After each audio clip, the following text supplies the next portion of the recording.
And you give one.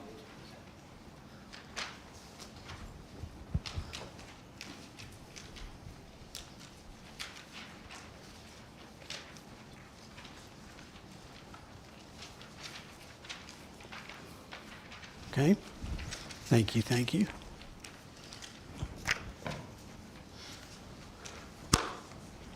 Thank you. There you go. All right. Okay. We're going to actually talk. I missed the one that Lyle had. You can have as many of those as you want. $1 a piece. We're going to actually talk about doing a grief group. There's 2 handouts here. Okay.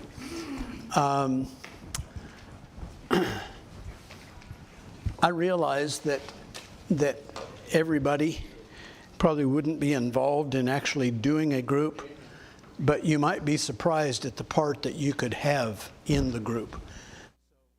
So I want us to talk just some real nuts and bolts about what would happen if the Hinton congregation would decide to do a grief support group. Just tell you a few things that are actually not on here to begin with.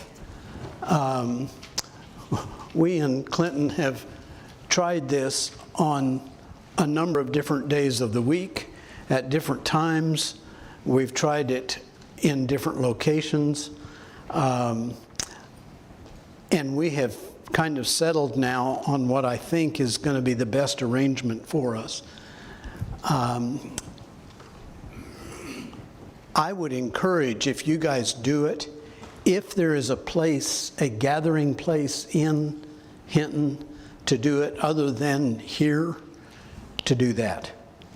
Because there will be some people who need to come to a group, but they don't want to go to somebody's church because they feel immediately like we're going to throw them in the baptistry or something like that, okay? And that doesn't come until the second session, okay?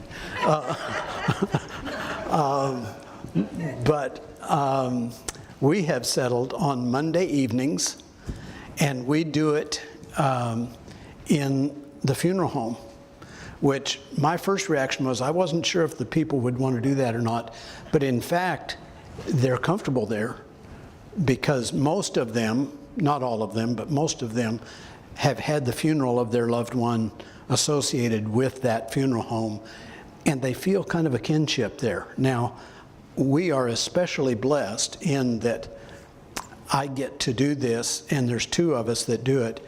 It's me and Troy Lee, who is our funeral director. And Troy is as fine a funeral director as there is anywhere in the world. I'm absolutely convinced of that. But we do it at the funeral home because the funeral home has just built on, and there's this wonderful room that we get to meet in. We also, when people come, we always want to have refreshments. I've already been contacted by a bakery that has recently reopened in Clinton, and they said, we know about your grief group. Whenever you tell us, we want to bring donuts, okay? So we will do that on the first session, but not after that, because after that, the people in the group will supply cookies. That involves them. It's a really healthy thing for them to do. They get to contribute to this as well. But we'll have cookies each time, and we'll have coffee available, because coffee, sometimes people need to have something in their hand. Coffee is kind of a security thing. Now, it could be that, and I think we have on some occasions, we'll have tea or something else, but we always have coffee available. And sometimes people drink it and sometimes they don't, but it's a warm something to hold. And so it kind of takes, it's a comforting factor, okay? When people come in, we do not meet like this. We meet around tables.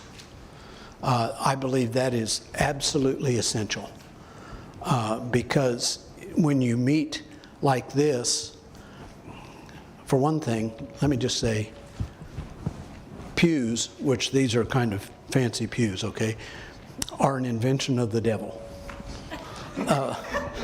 Because what they do is they make an audience and a speaker. And in the grief group, we don't want to have an audience because we're all speakers.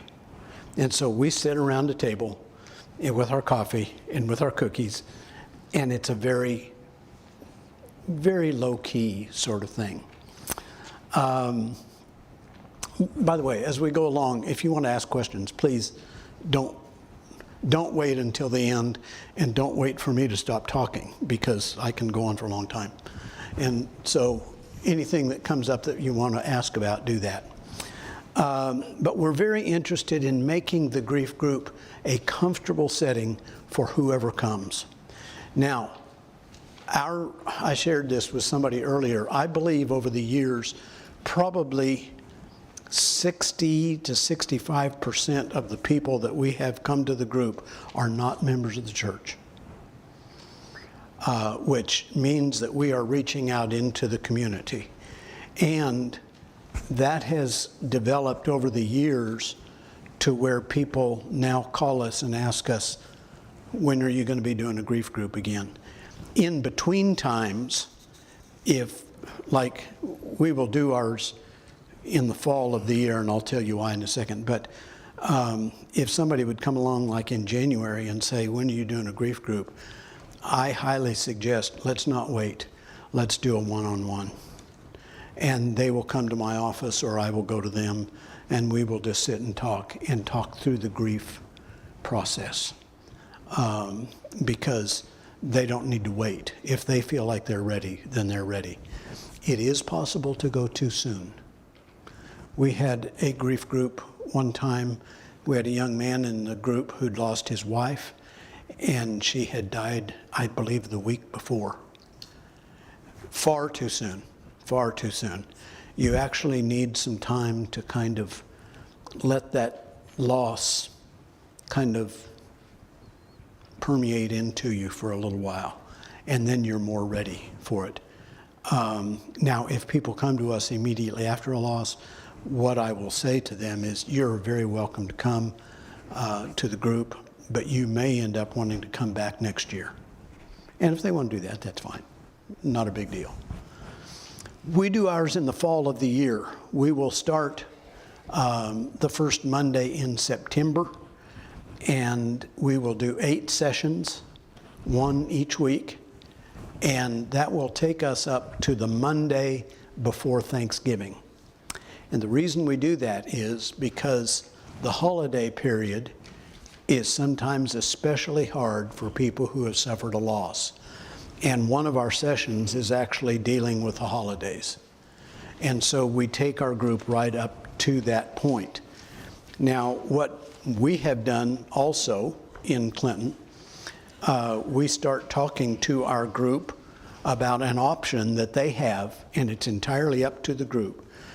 For a number of years, we did a community memorial service, right? Sometime we usually do it early December, and it's hosted by the funeral home.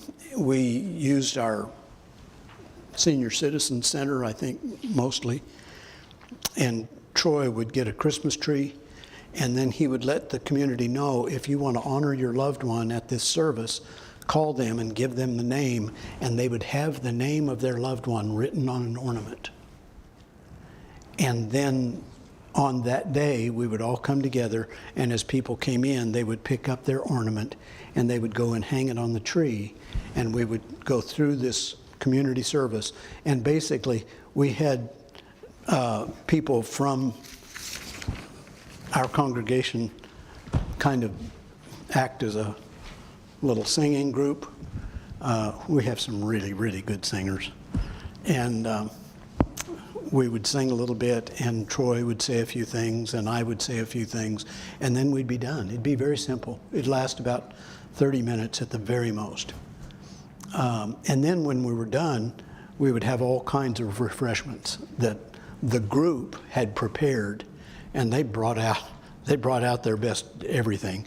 And we would have that, and we would simply spend some time talking with each other, just very informal conversations. In that, at the end of that, they would go up and get their ornament and take it home. And they'd take it home, ideally, to put on their own tree. I wasn't sure how meaningful that was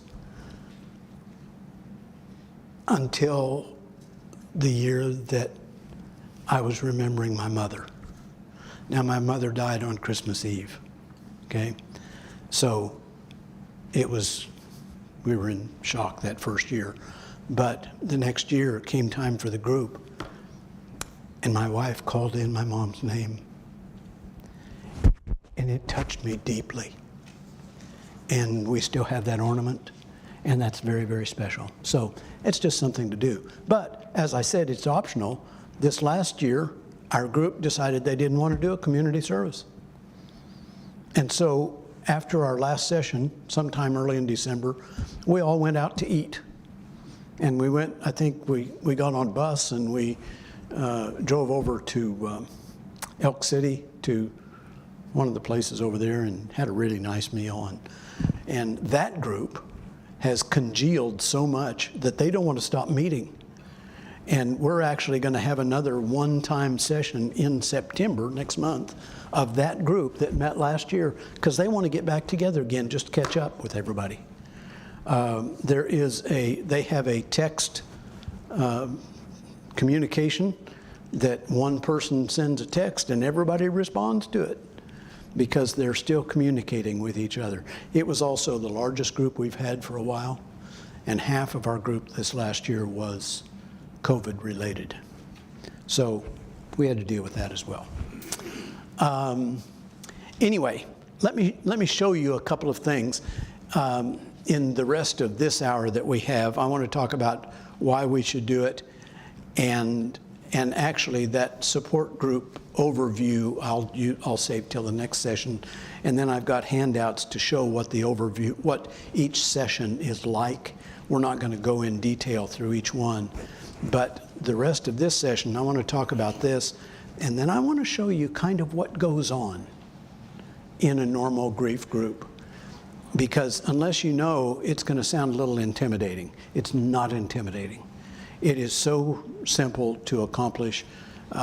You mainly need to kind of light the fire and let people go with it. How many you want? How about if I take one of each, okay, and we leave the rest of these in the back? Okay, we'll do that. Okay. Okay, why should you do a grief group? Here's my reasoning. First of all, because we love people. John 13:35, by this they will know you are my disciples, by the way that you love one another. Matthew 22 is that passage I mentioned this morning, where the great commandment is to love God. The second is like to it, to love your neighbor as yourself. We love people. That's why we do it. If we want to really demonstrate our love for people, let's reach into their lives when they are needing it the most. The way that we respond to people is the greatest testimony about who we really are. If we want to just hide in our own building, we can do that. But that's not the pattern that Jesus gave us. So if we want to really respond to what's going on in people's lives, we've got to get out. We've got to do some things like this. And a grief group is especially important because it comes at a special time. We'll talk about that. Why do we do grief groups? Because people die. Everybody experiences the loss of loved ones or the loss of very close friends. Sometimes multiple losses in a short period of time. And grief, understand that grief is a period of time that's not like anything else. We go through a period of time when we are grieving that everything is kind of thrown off track. And we deal with that as we go through the different sessions. we deal with what are normal grief reactions. And you might be surprised at what some of the normal grief reactions are, and then you'll not be surprised at some of them as well. What do you think of something that people experience while they're in grief? Anger. And very, very real. As we go through the different sessions. Ghost of Christmas past. There's a familiar voice, too. What else do people experience when they're in grieving?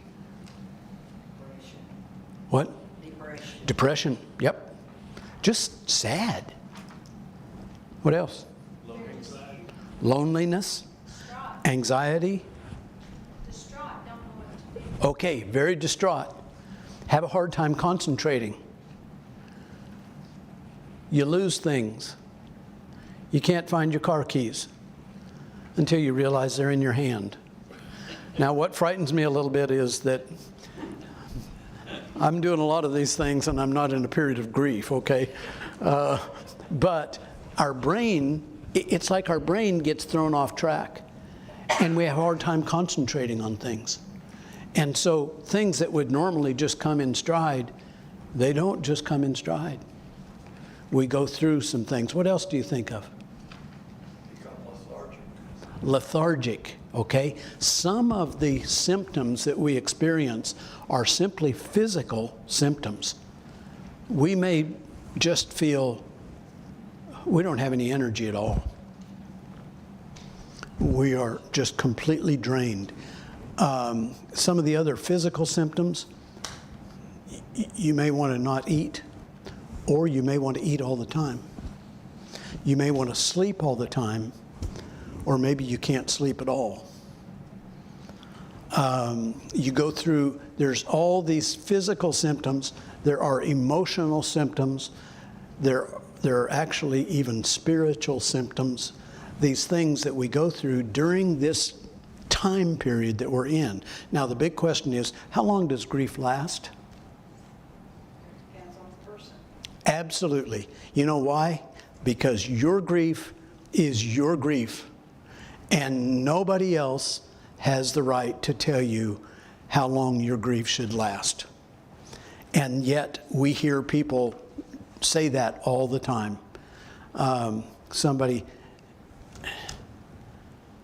As a matter of fact, I think it was that same young man who had been, no, maybe it was the same group. Somebody else had had a loss 3 weeks prior to the beginning of our group. And somebody had already told them, well, it's time for you to move on. Well, that's just ignorant. Though that people are just not understanding at that time, because grief takes a while, and it depends on the relationship as well. Until recently, nearly all the textbooks said that the greatest loss that a person suffers is when they lose a spouse. And I disagree. I think that's the second greatest loss. What's the first? Child. When you lose a child. Yeah. And part of the measurement on that is that under normal circumstances, now whatever is normal, I don't know, but under most circumstances, if you lose a spouse, within about 2 years, you at least start to get back into some kind of a norm. When you lose a kid, it's about 5 years. It is a devastating loss, and some of you have been through that, and it is a terrible loss. Now, if you lose a close friend, it's still a loss, but it's not the same. And so your grief period is going to be different based on a whole lot of things that are involved. But your grief is your grief, and nobody else can tell you how long your grief should last. Number 3, we ought to do a group, because when people die, their loved ones are the most open to a demonstration of compassion. We would like, as the church, we would like to be able to reach into people's lives all the time. But here's a reality. most of the time people don't want us reaching into their lives. They need to see a need before they would ever be open to such thing. And when people are in grief, they know they need something. And so it's not a time for us to bombard them, but it is a wonderful door for us to open to show them that they are loved and that we can help them through that. Number 4, because people need help getting through their grief, and they appreciate anyone who will help them.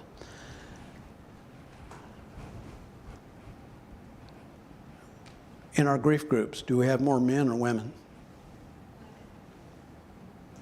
Women, by far. This last group, we had 15 in the group. I think we had 3 men. And it's the most men we've had in a group normally. Now, Why do you think that? why? Is it because more men die earlier than women, if that's part of the part, or Well, women usually work harder? I could say something about the life expectancy of men and women, and I better be careful how I do this.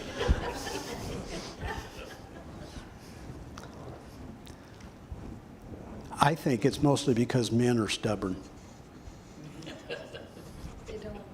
They don't want to admit that they have a need. They're the big tough men, and they don't need anybody helping them through this. They're just fine. Well, they're not fine, but they're not ready to admit it. The men that come to the group always benefit. But men are simply more resistant to go.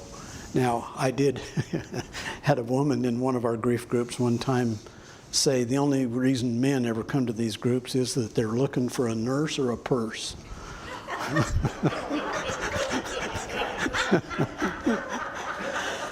Well, and we have had some of that.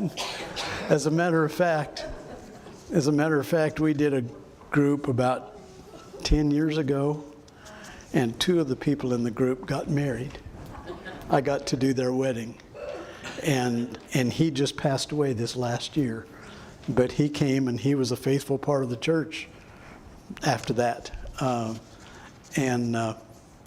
But men are more resistant. But we reach out to everybody, and we try to make this available to everybody. Number 5, we do it because doing this in your community gives the church a great reputation. And let's face it, we need a good reputation. What do people normally think about when they think about the Church of Christ? Yeah, you guys say you're the only ones going to heaven. Whoa, wait. Or you guys are the guys that you don't have music, okay? They have these preconceptions about who we are and what we're really about. This is an opportunity to show our humanity and to show our compassion. And when we do it in the right way, it opens lots of wonderful doors.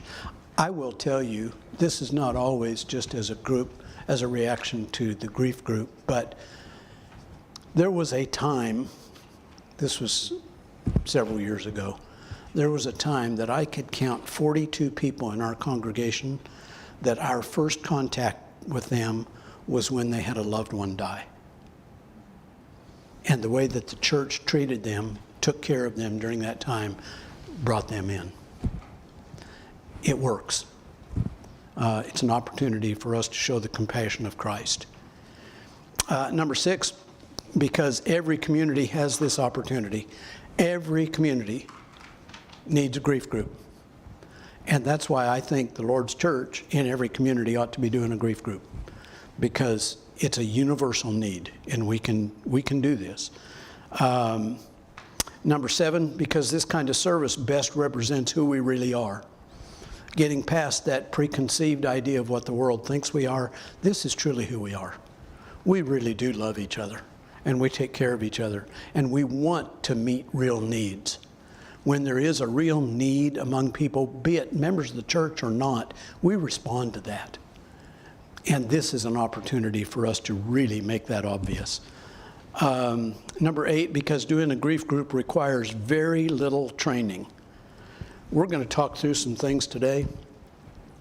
And I really think you guys could probably take what I'm going to give you in the next hour and a half, and you could do a group. If you would decide to do a group and you want to have a further session that we would talk through this and get people plugged into specifically what they were doing, I'll come back over, okay? But I just think that this does not require a degree to do this. It doesn't require you having been through all kinds of specialized training. It requires you to have a great big heart and that you're being willing to really listen to people. That's the big two things. Because the cost of doing a grief group is almost zero. I say almost zero. I suppose the cost of the paper for handouts. That might be about it. Obviously, we never approach anybody in the group ever paying for that. This is absolutely a free service.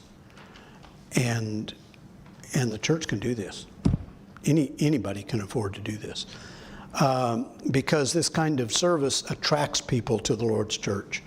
As I said, we've had a number of people respond to us simply out of this compassion that our congregation is showing. Because this kind of service brings growth to the body, both to the people coming to Christ and with members growing in their own Christ-likeness. When Christians respond to the needs of people, then everybody grows. Those people that we're reaching out to grow, and we grow because of it. It's the nature of our Christian work. When we are actively involved in the Lord's church, doing the things that the Lord directs us to do, who benefits the most from that but us? But we also reach out to other people. Everybody benefits from this. Number 12, why should you do a grief group? Because you can. There's no reason not to. And then 13, because ministry is best received where it is most welcomed. That's a general statement. But when people grieve, they need somebody to minister to them at that point, to show them love, to show them compassion, and to give them some kind of guidance on how to get through what they're getting through. When we listen to people, that's the major starting point for all of this. Now, let me do something here. As with a group, I am not going to insist that anybody say anything. Even in our own, when we do a grief group, we give people permission from the very beginning. If they don't want to say anything, don't say anything, okay? That usually doesn't last very long. They usually warm up to it, and they're willing to when they see other people sharing. But coming into a group where you may not know everybody, now, you guys here and we in Clinton, we have the benefit of living in small town western Oklahoma. And even people that are not members of the church coming into the group, you may already know them very well. And that's just a plus. But when people come into a group that they're not used to meeting with, they may be very hesitant to talk.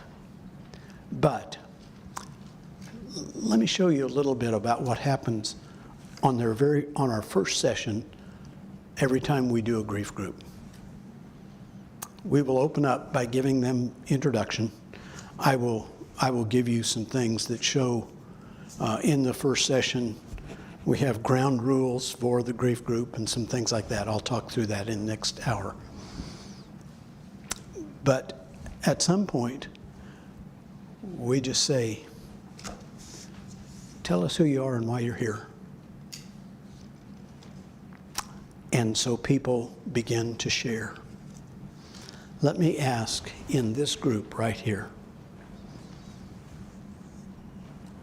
who has suffered a loss that's really affected you in the last few years? Okay, wow, look at all this. Look at all this. Tell me about it. I lost my husband Okay, about 3 years ago. okay. Did you have anybody to talk to? Yes. Okay, good, good, good. How long were you married? We lacked 2 months being married 49 years. Okay, terrific, just terrific. Okay. Who else? Who suffered loss? Yes, ma'am. Your husband and son? When did your husband die? It's been 9 years. Okay. And what about your son? 5 years. Okay. It's still affecting you, isn't it? What's the hardest part for you right now?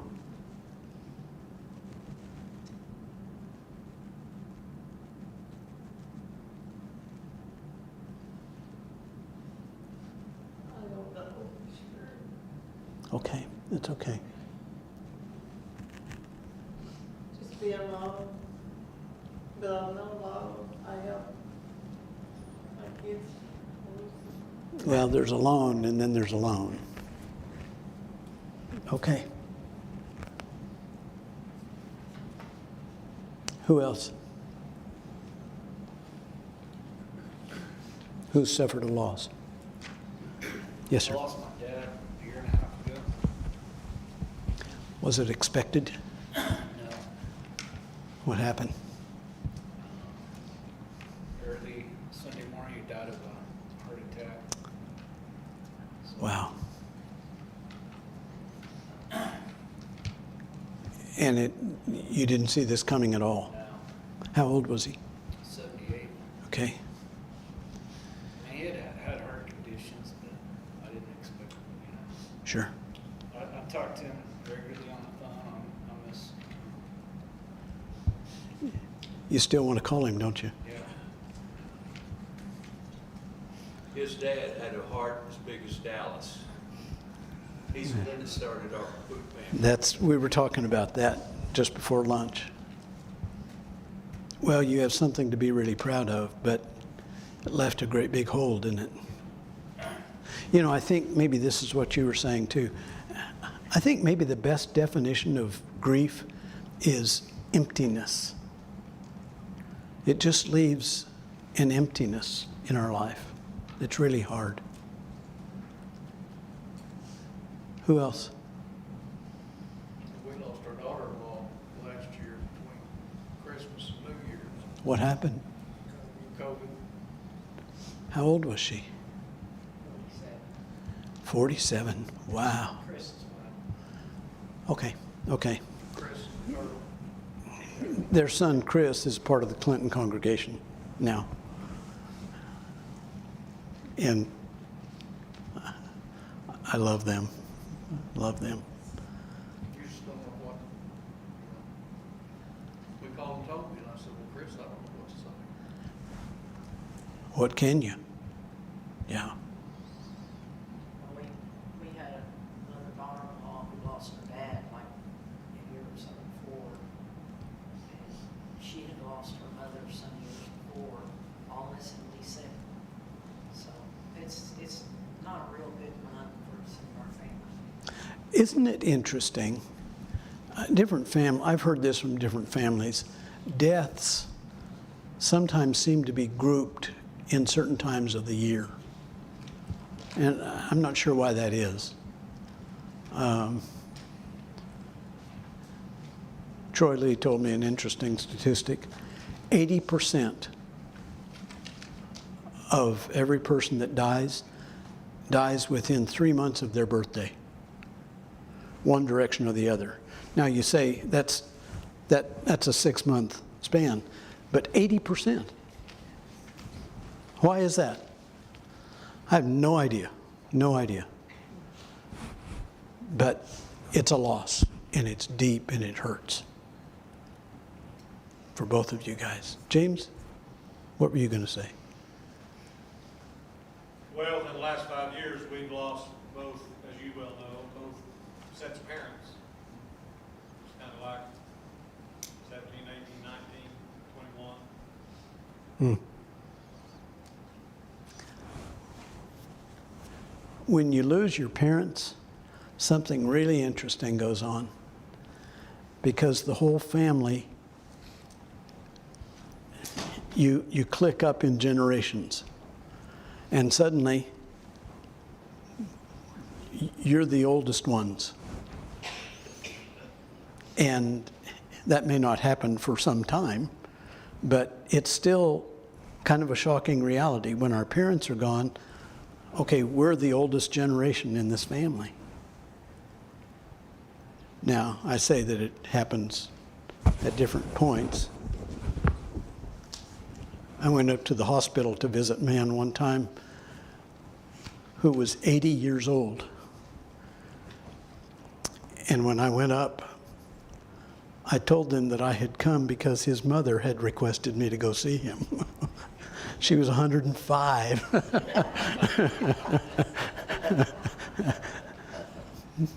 But you know what? It was still her baby.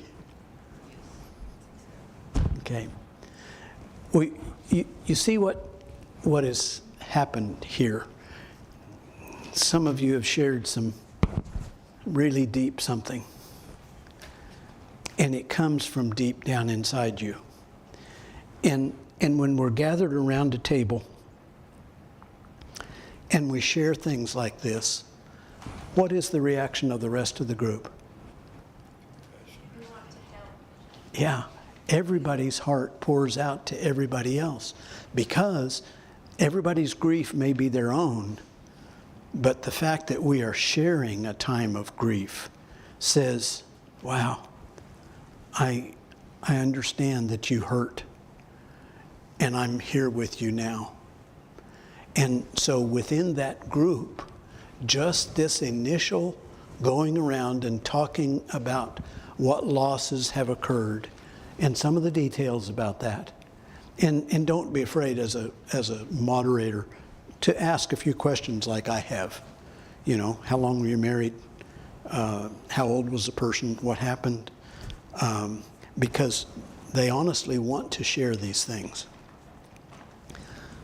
We have somehow, in our American mindset, developed the idea that when a loved one dies, that those that are remaining behind don't want to talk about it. And it's the farthest thing from the truth. The truth is, we want to talk about it. We want somebody to ask us about that person, because it indicates that they're remembering that person too. And so we're trying to open that door and give people permission for these conversations to take place. And in that first session that we do, it is just amazing the way that the walls come tumbling down. And by the end of that first session, people are determined that they're going to be back. Now, I will also throw this in. We have seen many times that people are there for the first session, and when it comes the next weekend, approaching the next one, some of them begin to question and say, well, I don't know if I want to go do that or not. And so we give strong encouragement, saying this may happen. You may question whether you want to be back or not, but for the sake of everybody else, please be back next time. And if they're there the second time, they're probably there. Because we need to talk, and we need to have these doors open to us. Okay? For right now, by the way, any questions at this point? Who did pay the cost of the ornaments? It's just a dumb question. Who paid for the ornaments? Yeah. Well, Troy Lee's funeral home does. I see. Yeah. But the ornaments that they get are usually, they're not expensive. Now, fewer and fewer things are making it to us from China now, so I'm not sure exactly how that's going to work, but it's not a big expense, not a big deal. And you get one of those special markers that will, sometimes, yeah, when they call in, it's something we can give them. And you get a special marker that will write on it. And there's some really cool markers out there now. You write and it kind of not only gives the lettering, but it outlines the lettering at the same time. It's really neat stuff. But that's a very simple thing to do. Okay, pull out this 2022 Grief Support Group overview. This is what we deal with in our 8 sessions. This is our schedule for this year.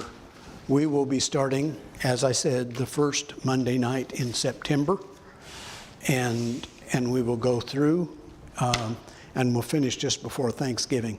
Session number 1, we talk about why our grief hurts. And I'm going to be giving you a handout.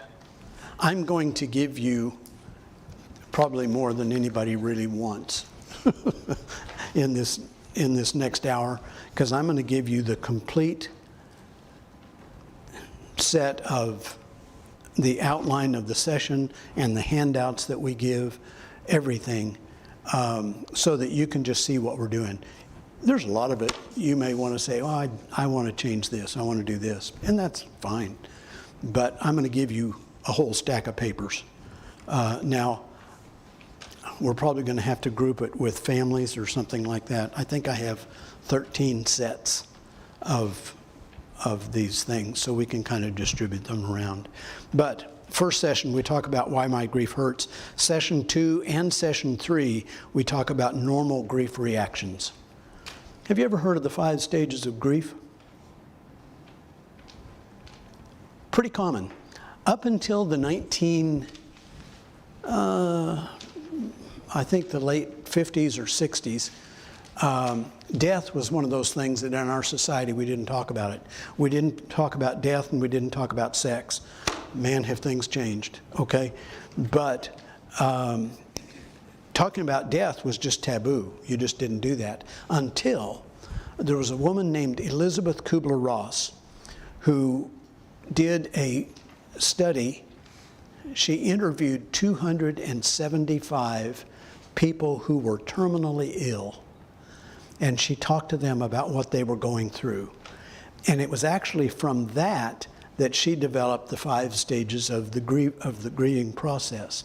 Now, this is for people who were in the process of dying themselves. So you think, well, it's a little different. Well, not really. Because those 5 stages of the grieving process, we have found, apply not only to the person who is dying, if they see that coming, but it also applies to the family after that loss. But it also applies in other situations too. If somebody loses their job, they may go through these grieving steps. If somebody loses their dog, they may go through these grieving steps. Whenever there is a significant loss out of our life, we go through grieving. And the 5 steps, anybody know what they are? Denial, shock and denial is the first one. Second,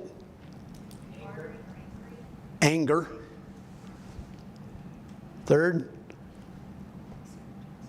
Bartering, like trying to, I don't know, that just okay, all right. There is, it's called bartering, and it's kind of like, I'm not sure who we're bartering with. We may be bartering with God here, but we say, okay, this may be real, but I will admit that I have lost this, but I know this really applies to people in a critical illness situation. I was visiting with a woman in the hospital one time, and this was in an oncology unit in Oklahoma City. I was an oncology chaplain for 10 years, okay? And she had been in the hospital quite a while in that unit. It was obvious that she was not going to live very long. And I went in one day, and she started telling me about a trip she was going to take. And I said, well, okay, where are you going? She told me she was going to Hawaii. Well, in my mind, I'm saying, wow, this is classic bargaining, because there's no way this lady is going to go to Hawaii. Well, I left her after that day, and it was a couple of weeks before I went back. And I went back up, and she was there. And I went in, and you know what she was telling me about? She just got back from Hawaii. Now, how did that work?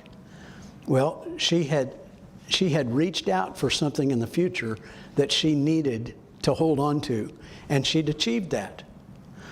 Dr. Kubler-Ross tells the story about a woman that was in the hospital, and her son was about to graduate, and she talked them into letting her be released for the day, and they put her in a wheelchair, and they took her out of the unit, and they took her to the graduation and brought her back, and they were going back down the hallway, and she passed her doctor, and she stopped her wheelchair, and she swung it around, and she said, "Doctor, remember, I've got 2 more sons."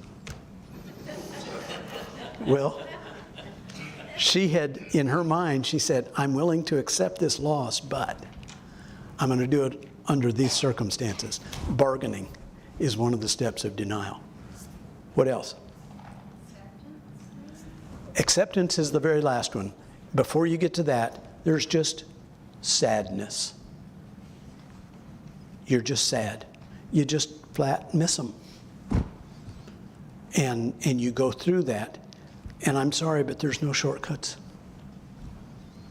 You have to go through that period of just missing the loved one. And then you reach a stage of acceptance. And it doesn't mean that you are putting them behind you. You're not forgetting them.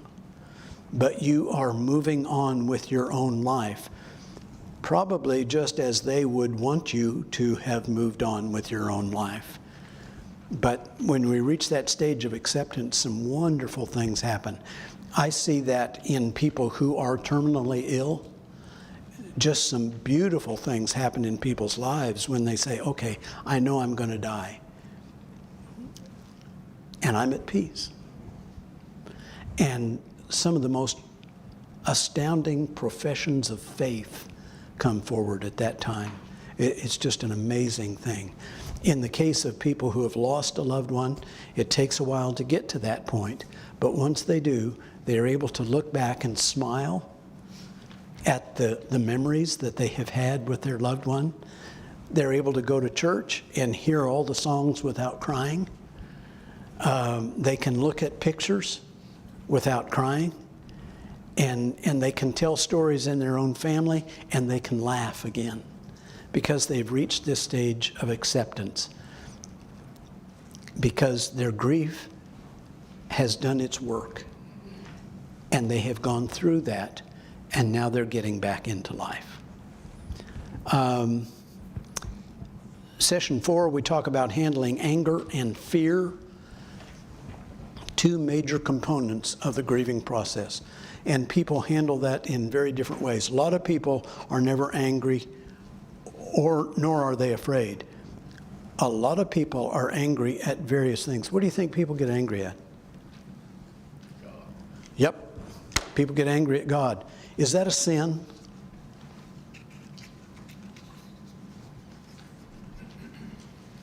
Let me ask this. What do you do out of your anger? If your 2-year-old gets angry at you, do you look upon that as misbehavior? Nope, it's a 2-year-old going through what a 2-year-old goes through, okay? If you get angry at God, God's able to handle that. Let me remind you of Psalm 22, and I'll remind you of that again later. You know how Psalm 22 starts? Jesus quoted it on the cross. My God, why have you forsaken me? Jesus said that. What do you think he was experiencing? Well, at that very moment, he was carrying all the sins of mankind. And sin can't be in the presence of God. We see a dramatic moment happen there in the history of mankind. But we get past that. And if we get angry at God, He still loves us. And He puts His arm around us. And we can yell at Him. And we can talk to Him about all kinds of things. We have a pavilion out behind our church building now that is a wonderful picnic place. It's got walls on two sides, and it's outdoors, and it's just a wonderful facility.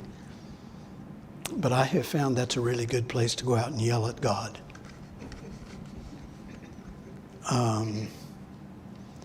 Just a few years ago, I was told that I had about 2 years to live. And it didn't disturb me so much about dying as it did leaving my wife, who is so terribly limited because of her health right now. And I kind of yelled at God a lot. And I felt like He just said, it's okay. And we got through that. And by the way, they told me if I lived 5 years, I'd probably be clear. And that was over 6 years ago. So, I believe in the power of prayer, okay? Number 5, we deal with coping with the holidays, particularly Thanksgiving and Christmas are very hard holidays on families. There may be other holidays. The first year after your loss, you have to go through all the firsts.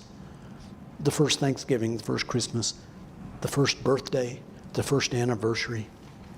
You go through all these dates that have been meaningful, and there are ways to cope with that.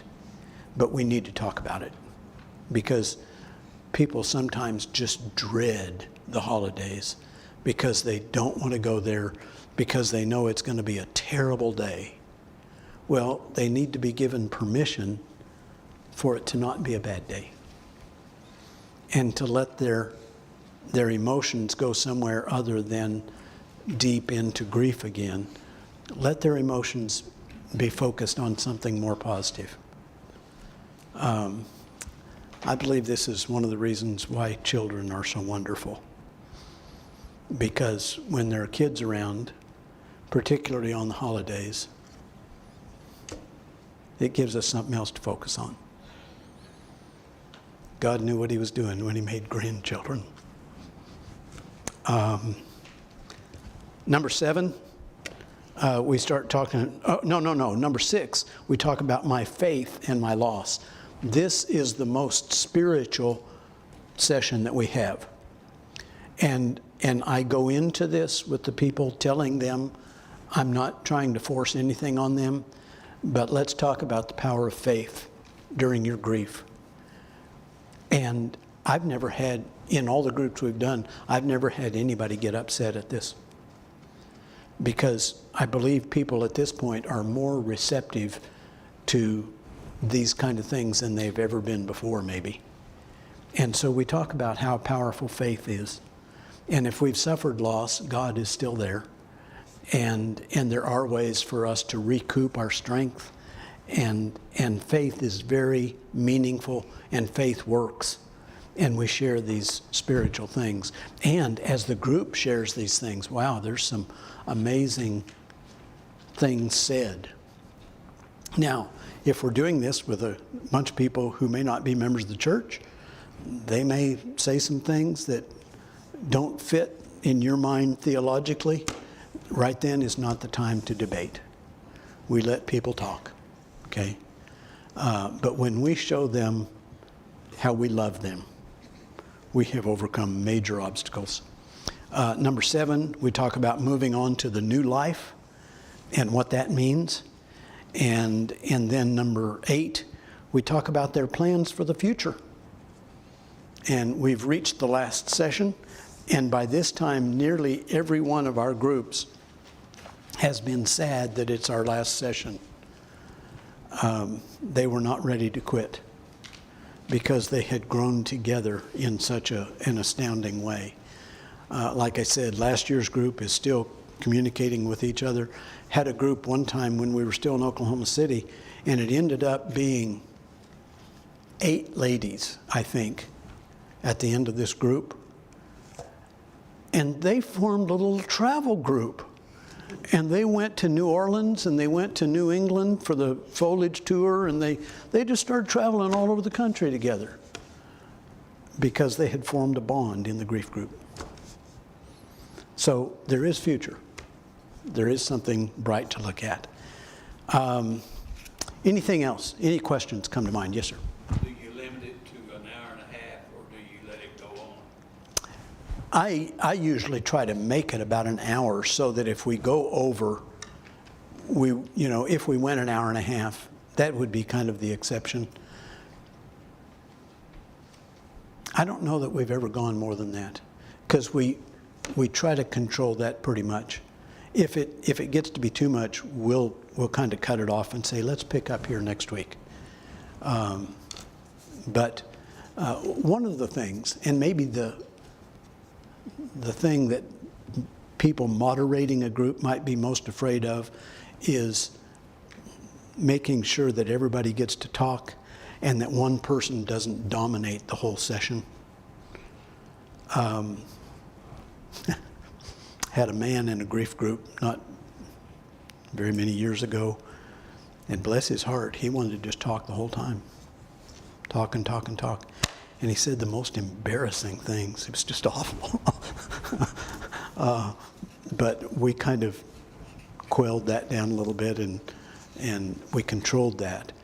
And even then, we didn't ever go over time. Yes, sir, James. Is there an ideal limit on the number? Okay, I'll tell you what. Doing it in small towns, I don't think we're ever going to have a real problem with that. When we were in the city, we had as many as 35 in a group. But what we would do at that point, we would break them into smaller groups so that the discussion that we now do with everybody in the group, they had their smaller group within the larger group to make that work. Ideally, I think, well, we had 15 this last time, and it worked fine for us. I would really be hesitant to go beyond that. I think I was at the point of saying, if we get one more, we're going to divide this into 2, because it just doesn't allow time as much to go around. But we seem to handle 15 okay. And like I say, in smaller towns, I don't think we're going to have this problem as much. Yes? Uh-huh. Do you have the same moderator each week? Yes, yeah. It's Troy and I have done this for so long. We actually are going to have somebody new this year come in and kind of co-moderate with us. And interestingly, it is a woman that was a part of our grief group this last year. It's a great story. She, about 3 years ago, moved to Western Oklahoma. She was, I think, 41 when her husband dropped dead. Totally unexpected. Left her with 2 teenage boys to raise. And she lived out in Shamrock, Texas, and started looking around as to where she wanted her boys to go to school. She was looking for a private school. And she found, are you familiar with Corn Bible Academy? And she wanted her boys to go there. Corn Bible Academy was started by the Mennonites. It is not really very indoctrinated with the Mennonites. It is a pretty broad base right now. The largest single church group that they have at Corn Bible Academy now are the 7 high school kids from our congregation. But she moved over and made contact with Ryan Driscoll, one of our other ministers, and he invited her to church, and they started coming, and we baptized her and her 2 boys. And but she's gone back to school, and she's studying to be a counselor, and she wants to specialize in grief. And so she's going to be a moderator with us. And I think having a woman in there might be really helpful, might be a comforting factor for some of the people coming. Anything else? Let's take a 10-minute break, and then I'm going to hand out a whole bunch of stuff. I'm going to need 8 people to help me hand out